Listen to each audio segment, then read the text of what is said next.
জেলায় বৃষ্টি শুরু হয়েছে। দক্ষিণবঙ্গের উপকূলবর্তী জেলা থেকে শুরু করে বিভিন্ন জায়গায় কোথাও হালকা বৃষ্টি, কোথাও মাঝারি বৃষ্টি হচ্ছে। দক্ষিণবঙ্গের বিভিন্ন জেলায় শীতের মধ্যে বৃষ্টিতে বিপত্তি। আপনাদের ঝাড়গ্রামের ছবি দেখাচ্ছি, কিছুক্ষণ আগে দীঘার ছবি দেখাচ্ছিলাম। আগামী 24 ঘন্টায় আরও বৃষ্টির পূর্বাভাস রয়েছে।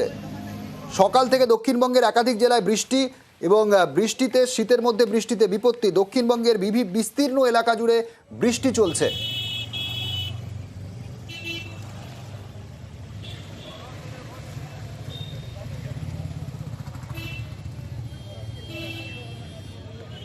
বিশ্বজিৎ রয়েছে আমার সঙ্গে সরাসরি। বিশ্বজিৎ থেকে একটু জেনে নেব। বিশ্বজিৎ, আগামী 24 ঘন্টায় কি কোন কোন জেলায় বেশি বৃষ্টির সম্ভাবনা থাকছে?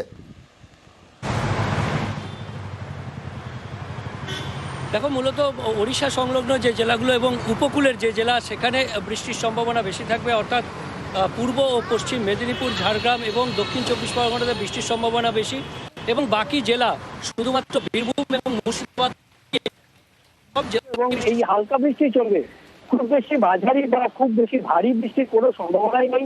হালকা বৃষ্টি কয়েক পশলা হতে পারে, বারবার হতে পারে, ইলশে গুড়ি বৃষ্টি যাকে বলে সেরকম বৃষ্টিরই সম্ভাবনা রয়েছে।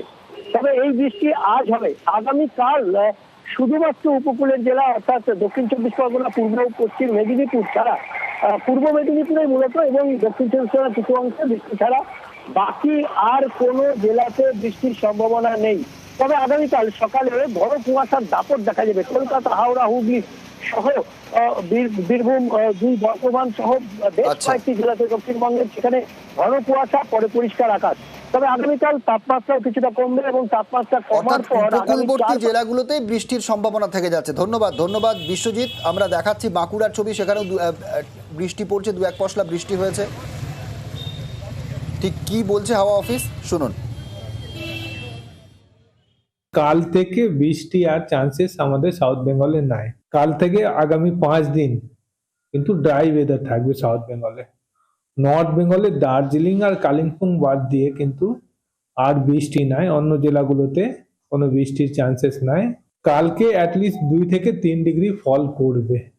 অর্থাৎ কলকাতাতে আগামীকাল 14-র কাছাকাছি আমরা এক্সপেক্ট করছি। 26 জানুয়ারি গোটা রাজ্যে কিন্তু ফাইন ওয়েদার থাকবে। কাল থেকে আর বৃষ্টি হবে না, তাপমাত্রা নামবে এমনটাই জানাচ্ছে হাওয়া অফিস। আমার সঙ্গে এই মুহূর্তে দুজন প্রতিনিধি রয়েছেন। ঝাড়গ্রাম থেকে রাজু রয়েছে এবং পটাশপুর থেকে পঙ্কজ রয়েছে। আমি দু জায়গার বৃষ্টির পরিস্থিতির একটু জেনে নিই দুজনের মাধ্যমে। প্রথমে রাজুর থেকে জানি। রাজু, কাল থেকে বৃষ্টি হবে না, একেবারে আকাশ পরিষ্কার, তাপমাত্রা নামবে। আজ ঝাড়গ্রামে বৃষ্টি হচ্ছে এখন?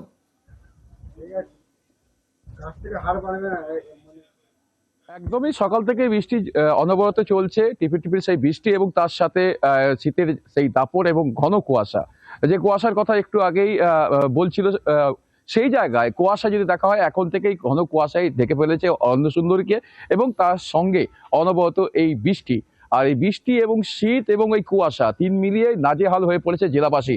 আগামীকাল যে জায়গায় বলা হচ্ছে তাপমাত্রা কমবে, আজ যদি 12 ডিগ্রি তাপমাত্রা থাকে, তাহলে ঝাড়গ্রামের তাপমাত্রা আরো হয়তো কমে যাবে। সেখান থেকে 8 ডিগ্রি তাপমাত্রা হয়তো হতে পারে আগামীকাল, এমনটাই মনে করা হচ্ছে।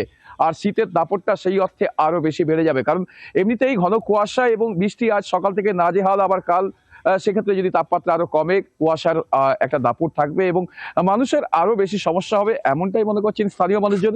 এবং সকাল থেকে যে সমস্ত মানুষজন কর্মস্থলে বেরিয়েছেন, তাদেরও সমস্যার মধ্যে পড়তে হচ্ছে সকাল থেকে এই বৃষ্টি এবং এই কুয়াশা। ধন্যবাদ রাজু। অন্যদিকে আমার সঙ্গে পঙ্কজ রয়েছে পটাশপুরে। পঙ্কজ, বৃষ্টির কি প্রভাব?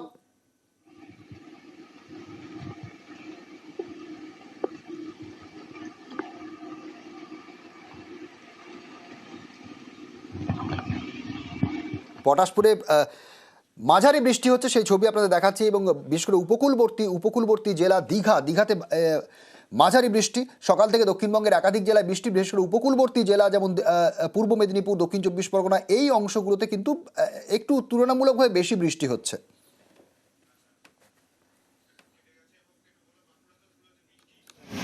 বাঁকুড়াতেও সেখানেও বৃষ্টি হচ্ছে। অর্থাৎ উপকূলবর্তী জেলাতে একটু বেশি বৃষ্টির পূর্বাভাস থাকছে, যদিও কাল থেকে আর বৃষ্টির কোনো সম্ভাবনা নেই। আকাশ পরিষ্কার, তাপমাত্রা খানিকটা নামবে এমনটা জানাচ্ছে হাওয়া অফিস।